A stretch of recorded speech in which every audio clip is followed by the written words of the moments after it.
Recording now, right? Yep. What's your name? My name is Abram Laver Jr. When were you born? I was born in RD1 Millersburg on January the 15th, 1923. Do you remember what life was like before the war started? Well, I was born on a farm and we moved to Lankerville, and Dad had a medical problem. He couldn't do much. So Mom and I were mostly the breadwinners. She cleaned houses for the Huttensteins, and I had 4 jobs when I was going to school, so I supported my school myself. So things were pretty tough, but it got better. Yeah. When I got older, I started working for A.W. Troutman Garage on Saturdays and evenings, and I had my own car. The only student in high school that had my own car, Model A Roadster. Ford? Ford, yeah. Wow. So it was tough. Dad didn't, he became janitor of the Lankerville School. It was just built up there in about 38, 39. So he would become janitor, and of course it had a coal furnace, and he couldn't get the ashes out of the basement, so that was my job after school at certain days that I had to go take. So graduated from school, and in June of 41, and then of course in December 41, Japs bombed Pearl Harbor, and then they started the draft, and the younger fellows got less and less and less in Millersburg. And one day, December the 2nd, I was downtown with Stan Bailey, who his son had the insurance business, and another guy. We're downtown, and I said, we're going to get drafted one of these days, and then they're going to put us in the infantry, and I don't want to get in the infantry. I want to get in the Air Corps. Let's go enlist. So next morning, 3 of us went to Harrisburg. I passed for the Air Corps, and Bailey flunked. His eyes were bad. He didn't pass. And the other guy went to Navy. So that was December the 2nd. And I have everything in my, all the dates where I was and when. It was December the 2nd, listed in Harrisburg. And for about 6 months, I traveled around the United States, from New Cumberland to Miami Beach, to Denver, Colorado, to Macon, Georgia, to St. Louis, and I got a 7-day leave to come home. That was Easter in 43. Then we went to San Francisco and got on the boat.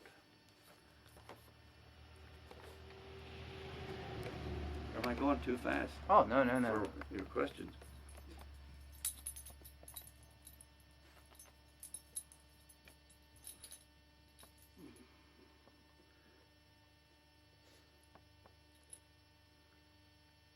Oh, we went to Georgia in February, and we got on a boat May the 23rd. Went overseas, and we arrived in Australia on June the 20th. 22 days on the ship. I shouldn't say this, but there was about 2,000 African Americans and 200 white fellows on the boat. And we did all the KP. We were on 8, off 8 for 22 days. And if you were sick, you had to get somebody to replace you. And there was a lot of guys got sick. And of course, I was good enough to replace a lot. Am I far enough for the next question? Yeah. How were you involved with General MacArthur? You said you were involved with him. Well, first of all, I got into an outfit that had airplanes. They were DC-3s. This is a C-46. We had C-47s mostly, but then towards the end, there's a 47 there in the bottom. it's smaller. But that's the kind of planes we had over there. And this was MacArthur. My group commander wrote 4 books. These are 2 of them. And it says this is Melbourne, from Melbourne, Australia to Tokyo. I think he was a good area commander. We thought a lot of him anyhow. Did you know him, like, personally? Did you? I saw him close, but our unit office was on the airstrip in Townsville, Australia. That was the biggest airport coming down from New Guinea. And when he'd fly in, the MPs were all over the place, so we knew he was coming. And then my office, I could see when the planes landed, and I could see him, but I had no desire to see him. I wouldn't have talked to him. What branch? You were in the Naval Corps. I mean, the Army. Army. It was Air Corps at that Air time. Corps. It wasn't the Air Force. Yeah. It was the Army Air Corps. Now it's the United States Air Force. Do you remember anything about your training or anything like that? Well, in my tour of the United States, I went to school in Denver for 7 weeks. It was, I learned to type and fill out the forms that they expected me to use. It was a little physical training in there, but that's all the training I had. And for that training, it was 7 weeks in Colorado, I was promoted to corporal. I missed the PFC rank. It was funny, we left Denver and went to Macon, Georgia, and we didn't do a damn thing but pick up cigarette butts and rake the sand. It was all sandy. So, and then we got promoted to corporal for that, not thinking it was for the school. That was a question. Like, do you remember, like, a lot about your training? Oh. Like how? As I look back over those 2.5 years I was out of the States, I was never assigned a weapon or a gun. We used them, but I never had to take care of my own gun.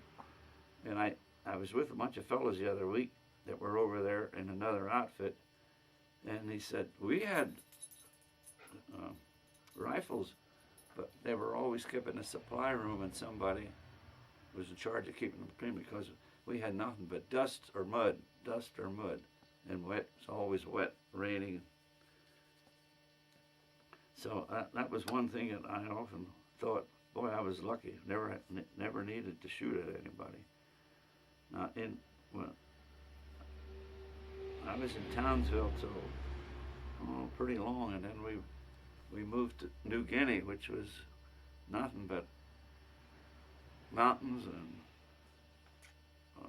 forests. The only roads were along the shore of the big island. So there was no way of getting supplies to the troops except by air. Now, our logo was this pack mule. We had a patch like that.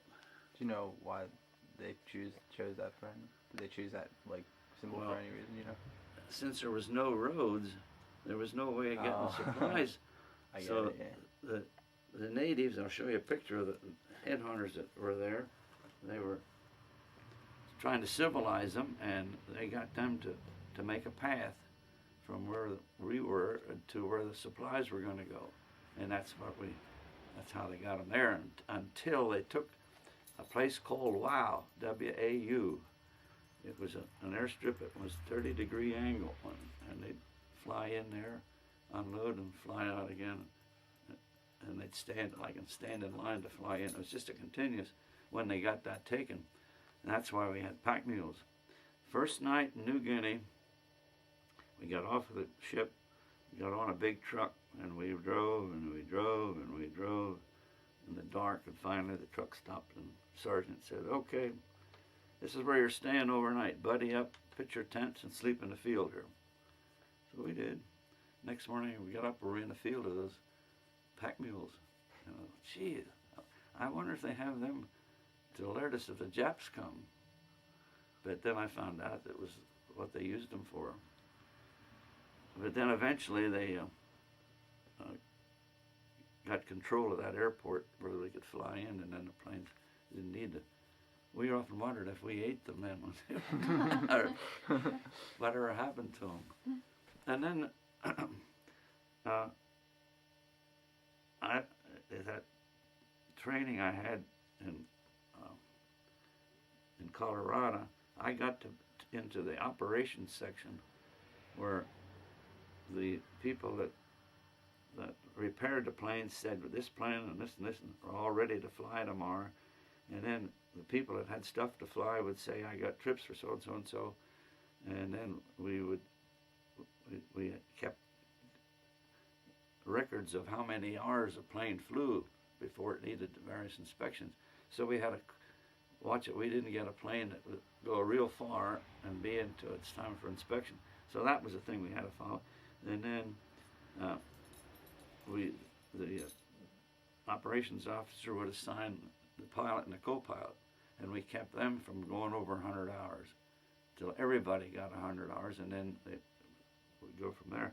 And then the radio operators and the crew chief had to have his plane gassed up and everything. So it was operations was quite a busy place at the end of the day, and then in the morning again. And then we didn't have much to do except keep the records in the daytime.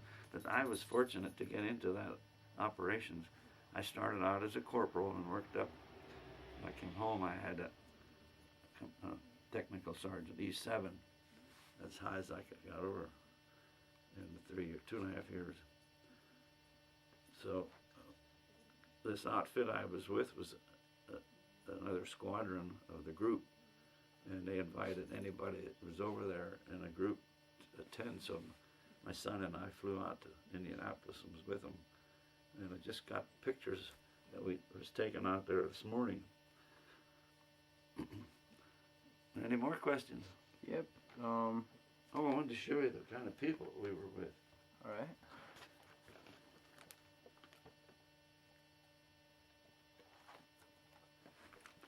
They were headhunters. That was their weapons there. You want to take a picture of them. The big one is the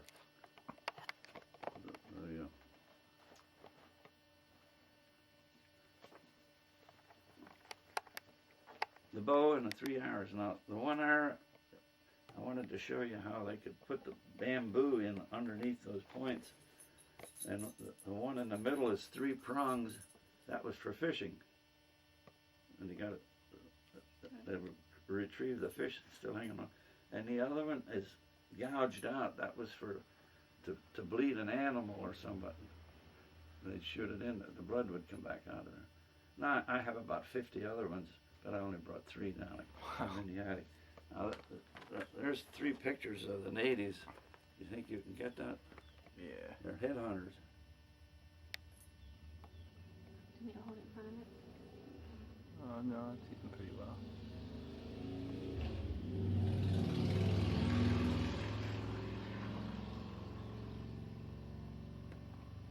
Should I hold them closer? No. I think that's pretty good zoom on, actually. There you go. Okay. That was I'd like to show you some pictures of women then when we're done. The men didn't wear much, nor did the women wear much. What you see in National Geographic or something like that? Well, you didn't want to get too close to any of them, because you never know, something might upset them, and they always carried bow and arrows, the men. But they were trained pretty good, and they were houseboys, and the officers had their houseboys, and the Australians had been there in certain places, and they were doing pretty good with them. There was a place called Mount Hagen up in the mountains, and Australian had been there a long time, and they had a nice big lawn. It was big enough for our planes to land. And when they had needed some supplies taken up, they'd come in and say, we have a load to go to Mount Hagen. Could you help us out? Yep. So we always help them out, because in return we'd get fresh sweet potatoes or corn in the cob. That's stuff they could raise. So we'd go along up there, and I know one time it was beautiful when we landed. After we got unloaded and standing around, a thunderstorm came up, and when one of those comes up, it's sucked in, just like the clouds come down. So we stayed overnight, and whew, that was an experience. Next morning, got up, the sun was shining, and the Australian and a couple of these natives came over, and they had their hanging on their shoulder. And I said, "Are they pretty good with that?" "You're darn right." He said, "Ask them to hit something." I said, "Shooting in the corner of that building." He said, "Right, it couldn't have been any closer." So those were some of the fun things. And then there were, I think it was 10 or 11 fellows from Likens, Millersburg, Eville, Herndon, in another outfit close to me when I was in Finchhaven. And one day they come down, and we were ready to go up to one of those places in the mountains, and I said to the pilot, I said, "These are my buddies from back home. Can we take them along?" "Yeah." So we landed. We didn't know there was a thunderstorm before we got there, and we landed on this lawn.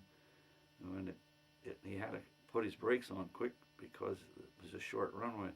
And when he did, the brakes locked, and we were a sled. We went right down, dropped off the end of it. And I was looking out through the windshield, and I said to the guys, "Hang on to something, we might wreck up." But it just bounced down in there. And they got out, looked the situation over, and didn't see anything damaged. So they decided, well, it had to be unloaded. So this Australian let out a real loud war whoop. Oh, the natives come out of the bush. And they were so glad to get a box and take it up to their buildings. And then we checked for damage again, and we couldn't find anything. So how are we going to get it back on the runway? So the Australian said, "You know, I have a big rope. If we tie that on the back of the plane," that's how they moved them with their tractors. You'd hook on the tail of the plane. It was like a tricycle. And get some more guys to come out of the bush, maybe we could pull it back on. So they got the rope, tied it on, and he left out another one. Lord, and it strung up through. The plane went right back up and around. What did you guys used to do for entertainment, like when you guys? Well, we're in Finchhaven. It was my last place other than Manila. They built 2 mess halls back to back. So we got into one, and nothing ever happened to the other one. So we got permission to make a club out of it. And we dropped a lot of stuff, ammunition and food and gasoline and all that stuff, and they had parachutes to do that. So we got, I don't know what colors they were, but they were multicolored. We draped them in this building. And then we stole plyboard from the supply section, and we built booths in there, and had the natives build a bar. They were with their bamboo they built, and they had a bandstand, and then they discovered there was a bunch of guys that had a band. So they got the CO to talk to the wax CO to see if we could have a dance. Everything worked out good. And after the girls were there a couple of minutes, one of the old carpenter in the outfit was drunk, and he tacted one. So they loaded him up and took him home. That was our entertainment. But we got after our CO to talk to the CO of the wax if we could go up to their camps, and that every once in a while we could go up there. They were stationed along the ocean, so they had a nice camp. There was nothing to do.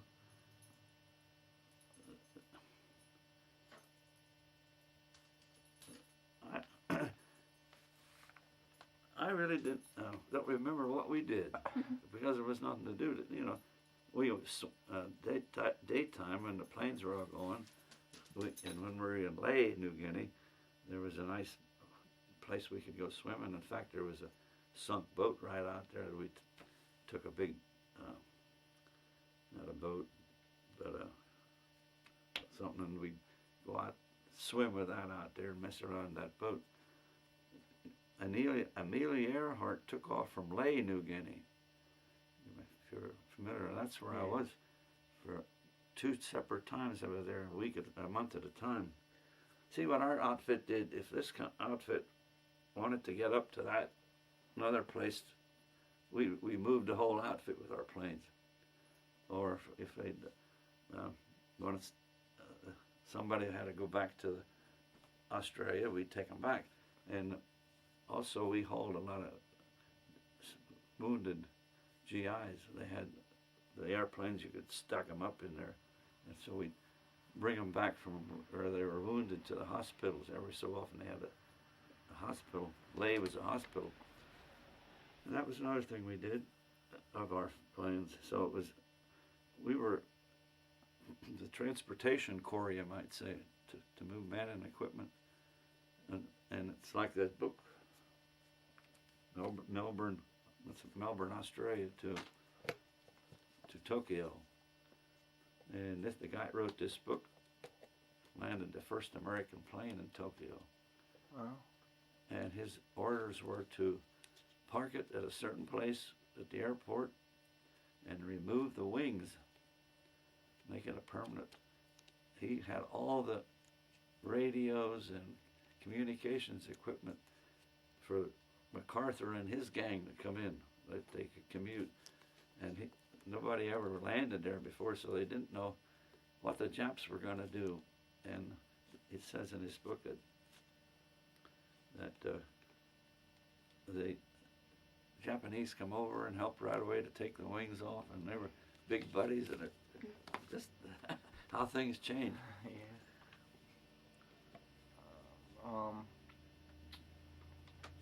What role did you play, and did you ever actually see any combat? Well, I really don't know how close the Japs were. Now, the people in the mess hall very seldom had to empty any garbage, because at the night somebody would come and empty it. Now, we don't know if it was the natives or the Japanese, because we didn't stay to watch. But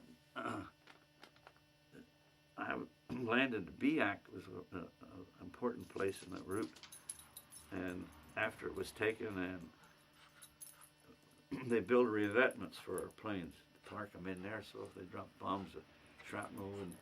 And I got out of the plane and walked down over the back of this along the ocean. There was a land full of dead Japs along there. So I was where the action was, but not when it was going on. Thank goodness I didn't have anything to protect myself.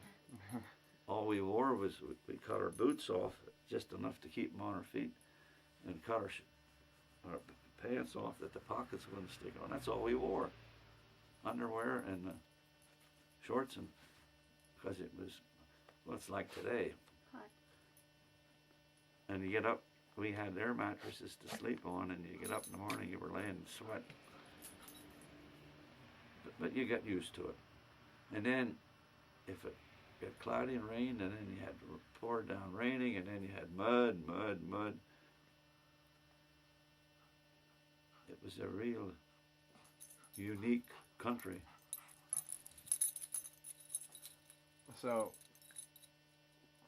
how did you feel about the whole war? Were you for it or against it? Well, looking back at it, I think I did my share, but I was lucky that I didn't have to shoot at anybody or get into combat. I always felt that, I don't know if somebody upstairs was looking over me, or if I was meant to be that person to do that, because there was many outfits like we were over there that hauled the troops and the ammunition. So I was just lucky, I guess. And I got to travel. I got to go to Melbourne, Australia. I got to go to Sydney, Australia. Each had a week of vacation there, and I had 2 weeks at Mackay. It was sort of our R&R place. So three weeks. But I didn't get home but one time in 3 years. Now when my granddaughter's boyfriend went over to Kuwait, I believe in Kuwait? Is it Kuwait? yeah, around the end of the year, and he's coming home soon for a vacation from way over there. So it's different now. It took us 6 weeks to get a letter or a package, and then when you got a package, it had been wet or damp or something. Mother used to send me cookies, and boy, I used to write home and say they were so good, but we threw them away. They were and I had time to write letters. Well, you couldn't write long letters. You couldn't tell them anything that was going on because they censored everything. If you told them that you were in such and such a place, the guy that read your letter before, he'd cut that out. It looked like a screw. So we had victory mail. Just a little piece that we'd write on it, then they'd take a picture and send the film back, and then you'd get a little letter at home. That was quicker than. But all we could say, we're okay, we're doing okay, we're eating good. The fellas are taking care of me, and that's about all you could say. But what I was going to say, I was sort of popular in school, bragging a little bit. Had a lot of friends and a lot of relatives, and I had more mail than the rest of the outfit together usually. Oh, and they'd get so disgusted. Let me read it. After I read it and there was nothing important in it, sure, you can read my letter. And I shared my boxes and I shared my mail. What else? What were some of your greatest accomplishments that you feel? Well, travel. That was a big accomplishment, and I think I became a man when as a boy and came home as a man. So like Made for a lot of friends.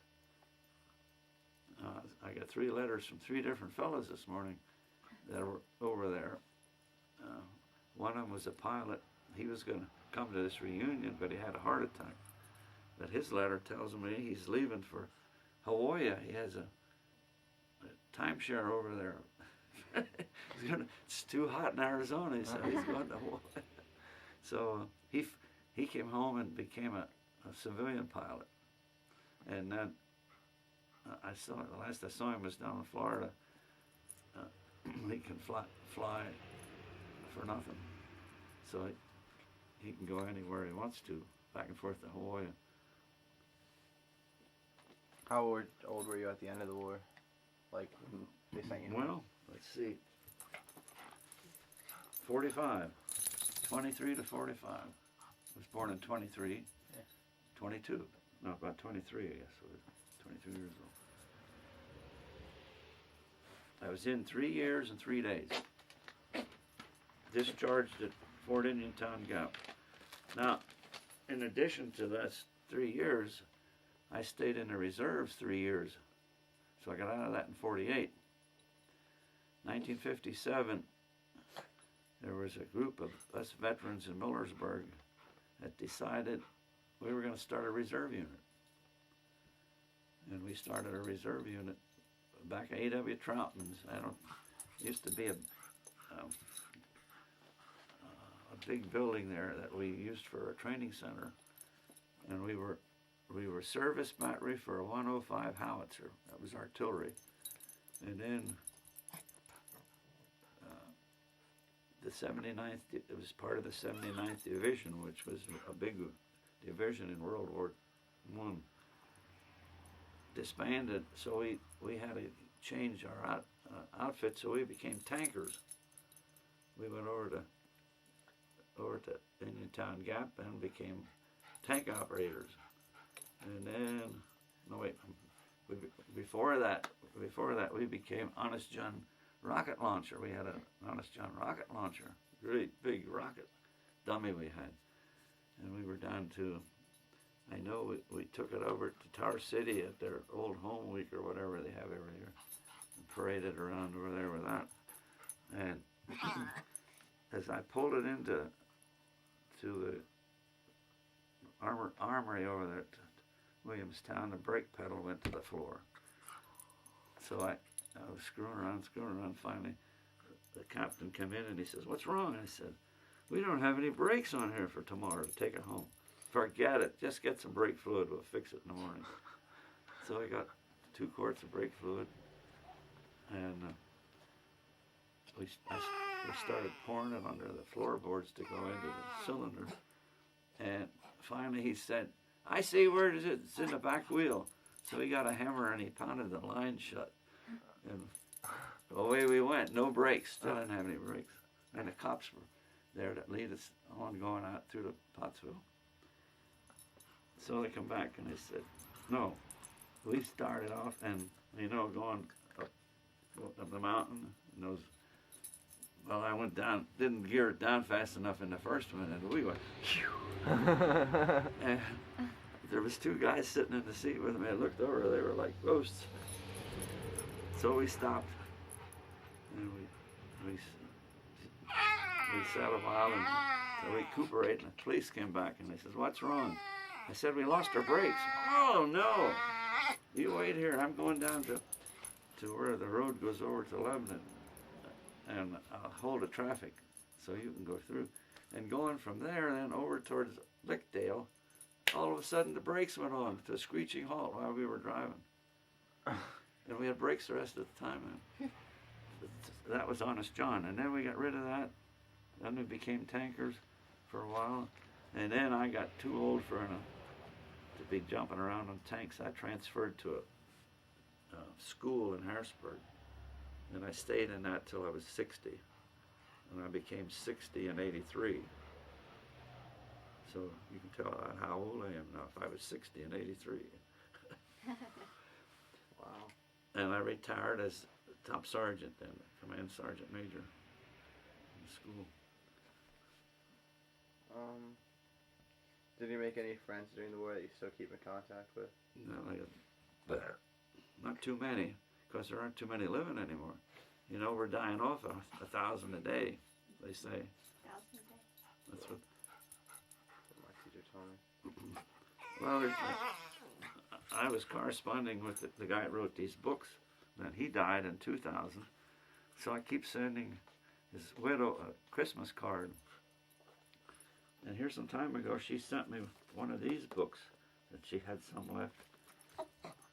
And I already had mine. So I sent the book she sent me to the guy that went to Hawaii. He didn't have any. And he likes it so much, he told his buddies, and they wanted books.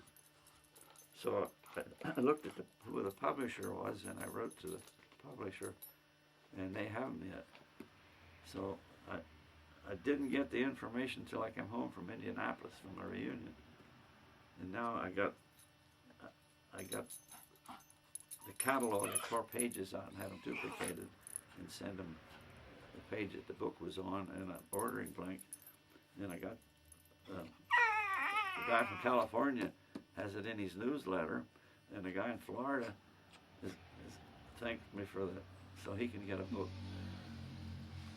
So, I see you got some pictures there. You want to show? Oh, Explain them? you want to turn it off or? Oh, no, you can show them if you want. Sure. Huh? Or what, are they bad? I'll show you a picture. Any pictures of you in there when you... I'm going to show you a picture of my wife and I when It's you and your wife. Did you guys meet during the war or No, before? she was a local girl, lived here at the Malden. So you guys met before the war? This was taken in December or January of 45 or 46. It's right after I came home. Now there's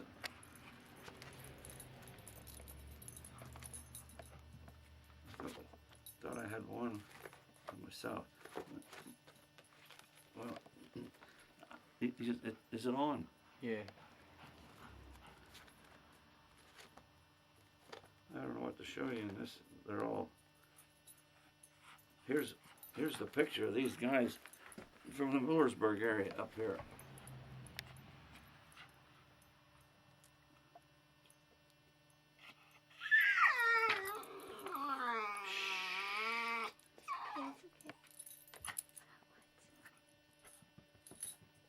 Those are some people you met there in New Guinea.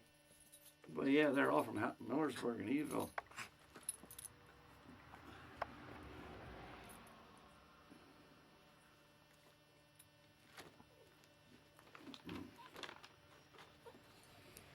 Lefty Coleman lived back at the VFW. Had an airplane, and he came down to see me, and one day, and he said, "Oh, I just love to sit in that airplane and look out the window." So I said, "Well, go in and stick your head out the window." I took a picture, but there he's standing with me though at my tent.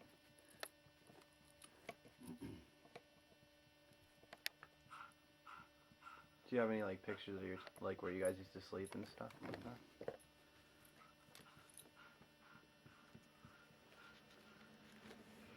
I have one in here with one of the books that has a front of my tent that had a big banana tree in front of it. It didn't take. See, these pictures are 60 years old already. They're getting sort of rugged.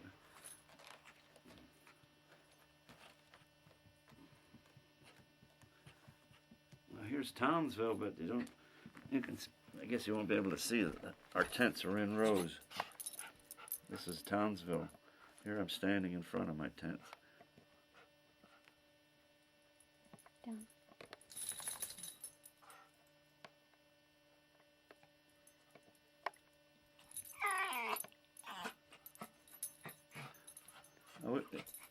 The whole time I was in tents.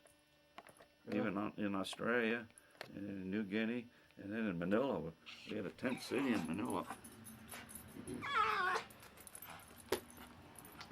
I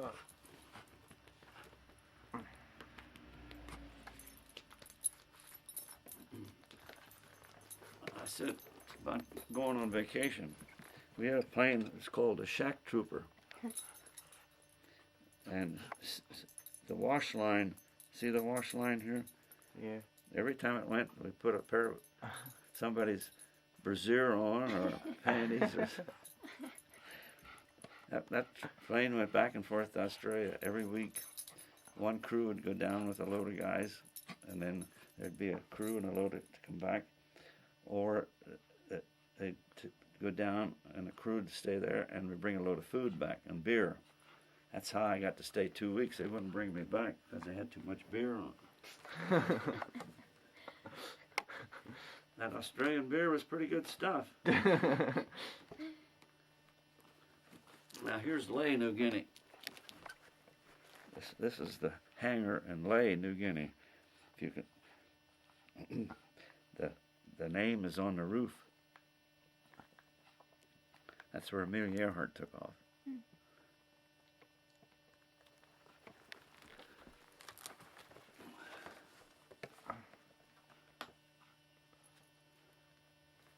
Now, if you want a picture of my 50th anniversary, wedding anniversary, I'm here in color. When was that? Over here in the yard, it was taken. 1996? Mm-hmm. 46 we got married, so Oh, wow.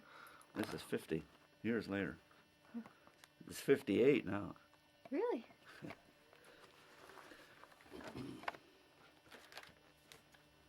Okay. So, I got one more question. How do you feel about the war in Iraq right now? Well, it's getting worse and worse and worse and worse. Yeah. I'm just glad I don't have to go. It's sort of controversy. But did we have to go? Did we do the right thing by going? And I guess we'll never get that answer. But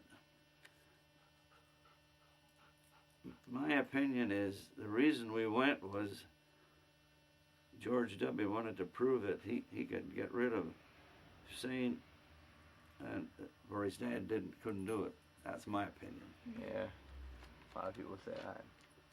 How do you feel about the pictures you see, like the POWs? Oh.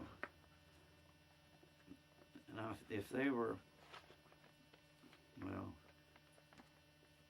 it's just no reason to do that. I think you can put guy in chains and leg bands or whatever you call those things, rather than do that to them. Yeah. If they have to really keep them that from moving around, I don't know. I really don't know how the GIs feel about being over there. Maybe they feel their war wasn't necessary, or they're over there just because of somebody's big shot, or that could enter into it too. And you get to the point, you build up and you get madder and madder and madder. You got to take it out on somebody. I think you get that way. I don't know if I would or not, but.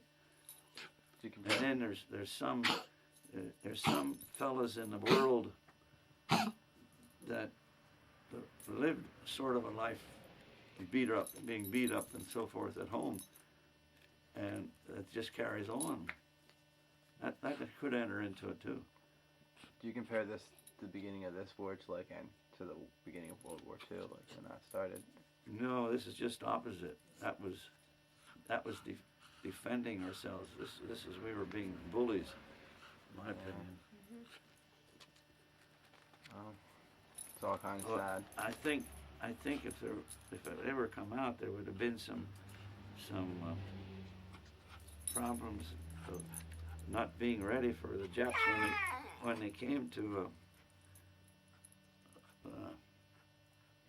Hawaii. That somebody knew about it but didn't do their job. I think that was brought up sometime. Well, do you got any other comments? Anything you like to I was only in. like to say? I only knew of one or two air raids from the Japs. When we were in Townsville or Port Moresby, the siren went off one day, and we had our holes dug up on top of the hill. So we went up there and sat.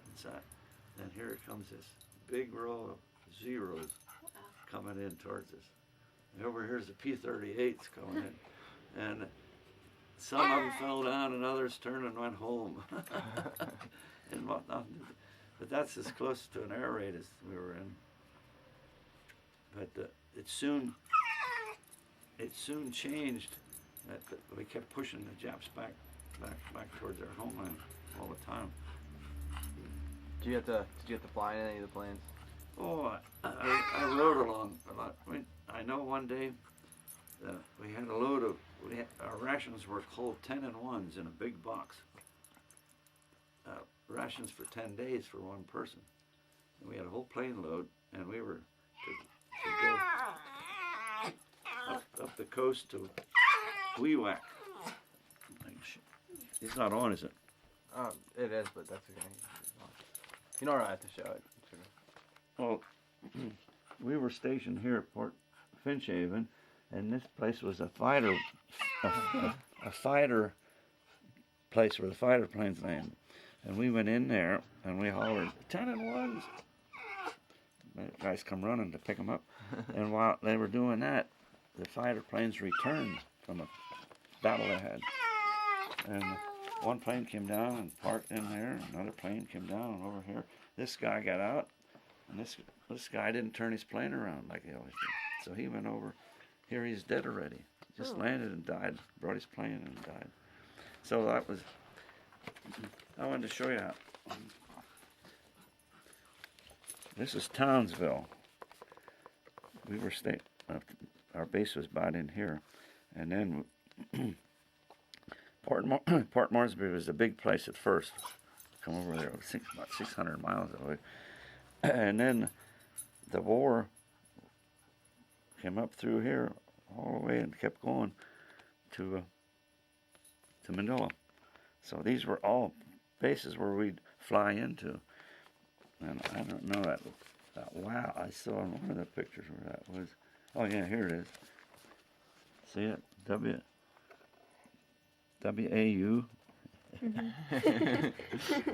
That was the landing strip was 30 degrees, so they could hit that and just about get stop, turn around, unload.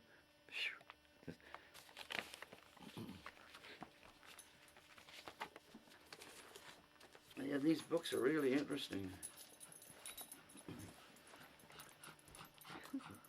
Did you take a picture of them? Yeah. Need to hold 'em up. Is it okay if she holds them? Yeah, yeah. Just like turn it sideways. Oh, we must Not go out and light. pee. Hold on a little bit. How about I do? Yeah. Oh, this one. And that one right there, that skinny one, what was that for? This one's for fish.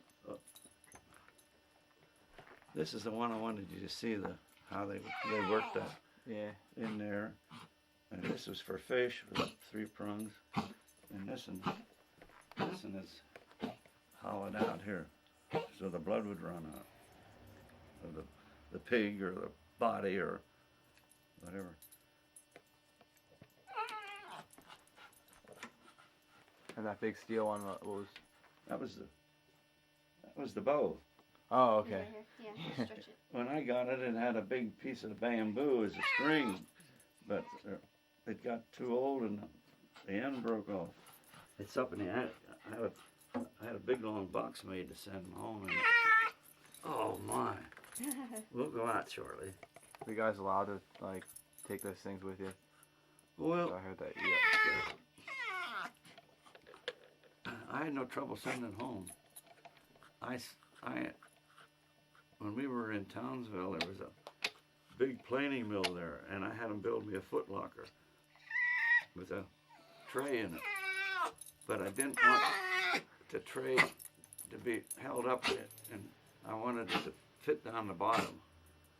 My idea was, if I put stuff down there and put my lid down on, they'd never know what was underneath.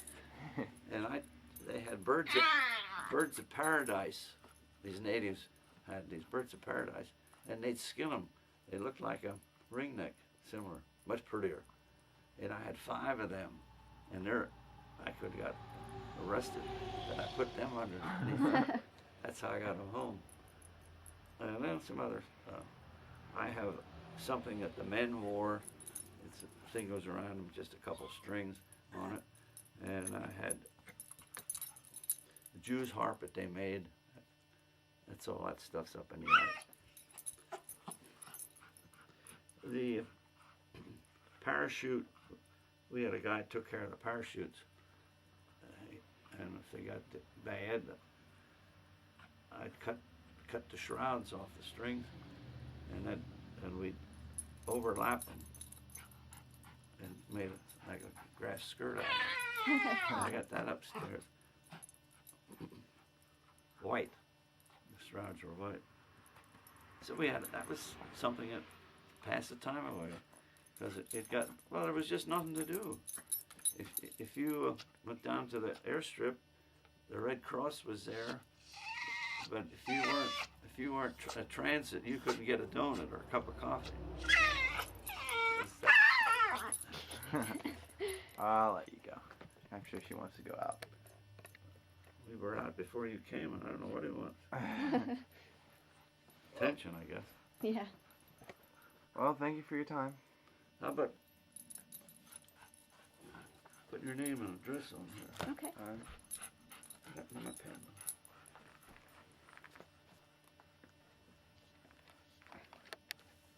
This woman feeding her pig.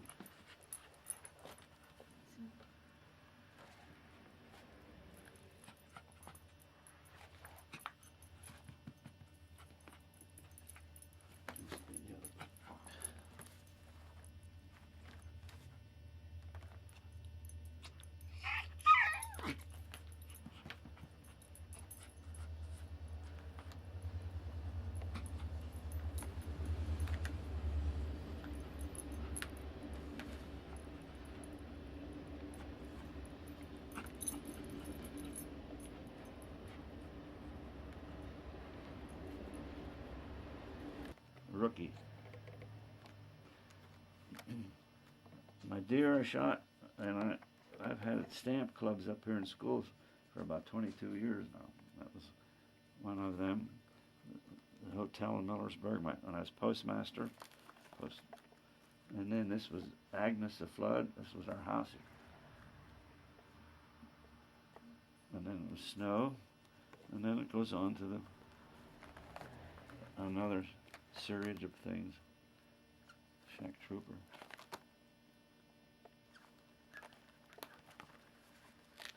I get these books out, look at them. Well, that was when I was in the reserves in Harrisburg. I was getting promoted. This was our Army patch. And then here's where I retired from the post office. I have a little history, don't I? Yeah. More than I have. Well, you're not out of school yet. I'm sorry. Are you taking more pictures? A little.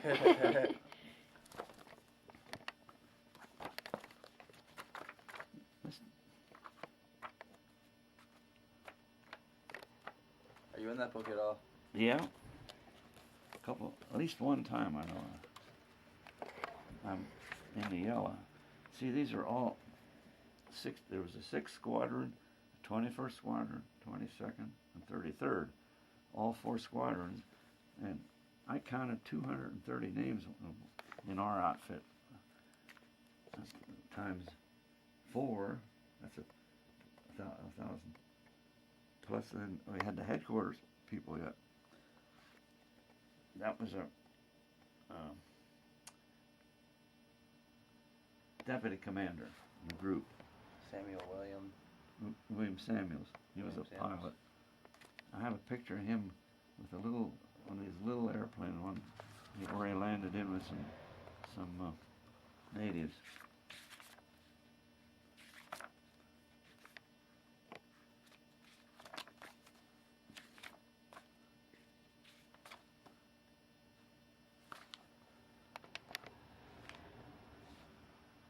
Well, now these are.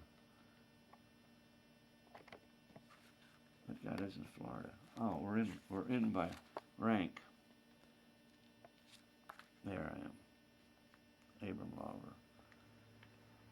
502. That's clerk. That was our. Everybody had a job, and each job had a number, and that was a clerk. Administrative NCO. I didn't. Oh, this is in Tokyo now. That picture. The big wheel coming across there in this big airplane. That was that MacArthur right there. And there they're up there. And there he's signing the papers.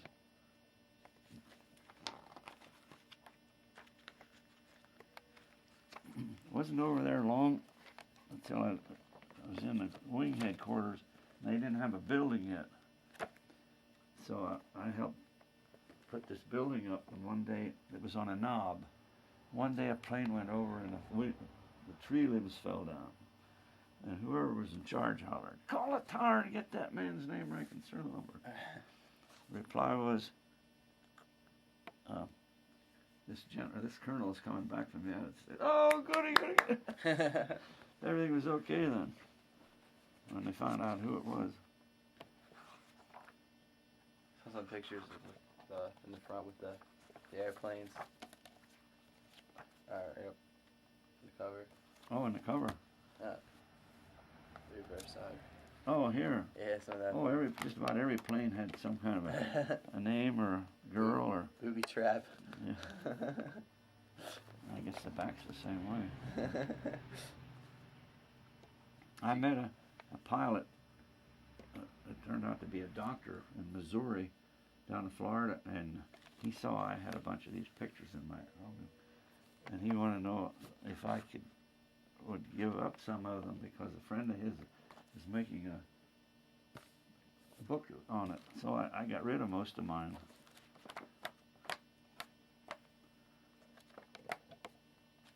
That's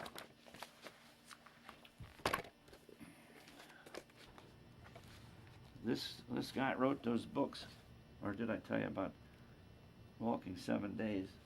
Yeah.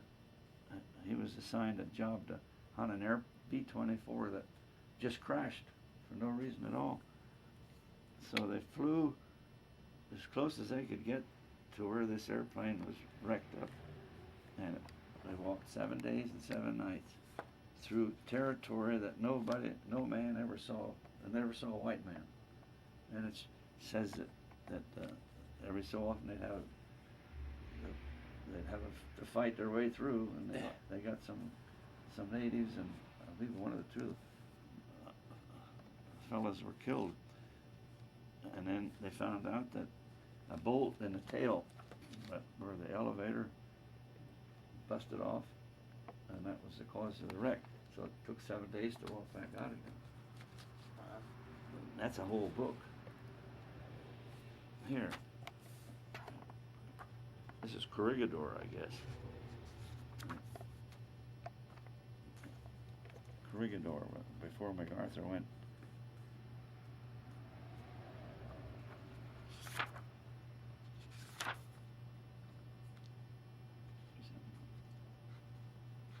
That was your company, right? TCG? Well, that's the group headquarters. Oh. It's just, see, it's on the book, 370. That.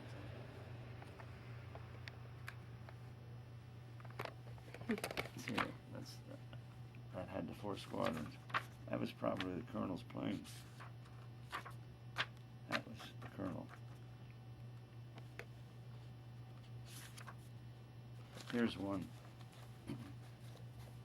This is my C company commander from Philadelphia. He lives out in California now. And he was up there. And I saw him on the way, and I said, take me along, take me along. No, Abe, he said, I'd like to, but he said, if we'd have an accident, then you would be in it too, and this way I know you're okay. Yeah. So he wouldn't take me along. And I wrote to him when he was coming home to Philadelphia.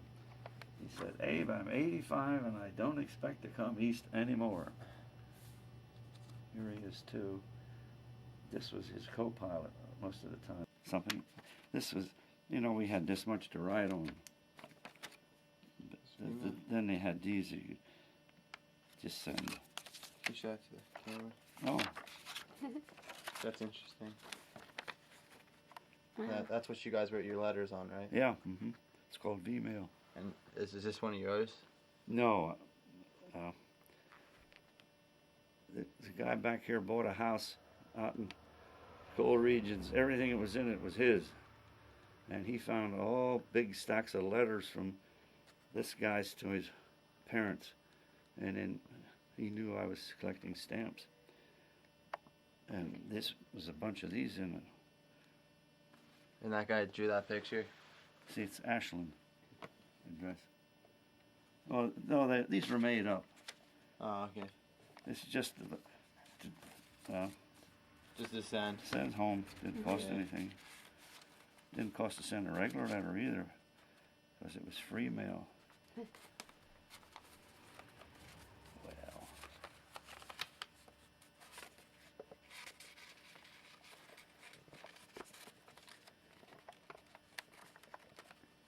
Gee, it's hot in here. Nice. I got it in wrong. Yeah, I saw it. Okay. That's what else. I don't know what else I can tell you. That should be good, right? Or She wants is it everything? You can have it. Oh, okay. Put it with Oh, you. wow, cool. There's still a few more up there where I got that. Thank you. Thanks. One of these days, they'll have to have a house cleaning, all that old stuff. Yeah. It's just that a can, a metal can upstairs. Look, there was all my insignia, the brass that you wore in your collar. Yeah. All that stuff that I accumulated over the years. From a corporal up to command sergeant major. Now my son, he's a major in the National Guard Really? on standby. He has He's over 20 years of military and over 20 years with the post office, and he's only 47. And he's wishing he would be 57. So he could start drawing his retirement. Okay. All right.